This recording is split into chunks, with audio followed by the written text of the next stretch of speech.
Rreziku i luftës është permanent. Prandaj gjithë alatët tonë, gjithë miqtë e Kosovës janë të angazhuar që të ketë dialog mes Kosovës e Serbisë, që të mos ketë luftë sërish.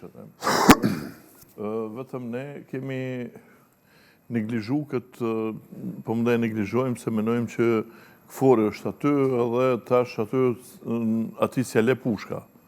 Edhe ushtarit KFOR-it e le pushka, edhe ushtarit NATO-s e le pushka, edhe rreziku i luftës është permanent. Prandaj duhet me punu, me vepru në mënyrë të tillë që me shmong luftën. Natyrisht me shmongja nuk jo duke u dorëzu, po shmongja duke tregu se ti i gatshëm edhe ai që ta mësyn mos më qeni po mos më qeni sigurt që ka me fitu, po që do të mund të humbë.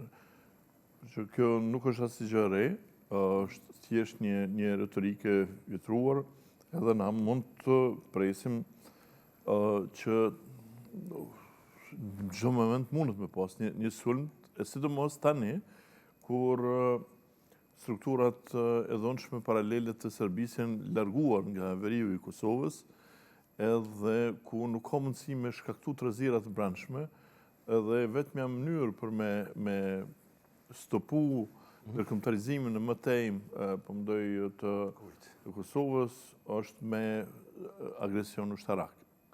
Dhe të edhin që po në këtë studio, kur ka qenë zëvendës Ministri Mbrojtjes Shëmsi Sylla, e kam pyetur nëse FSK ka planet e tilla, çka nëse ajo ka një plan që më zhvillu në shtëri deri në vitin 2028.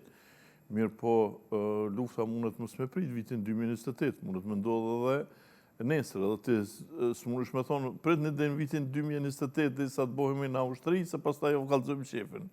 Se du të më luftu me çata çaki edhe në çato kapacitetet që i ke. Po, Nimani. Po në plan të parë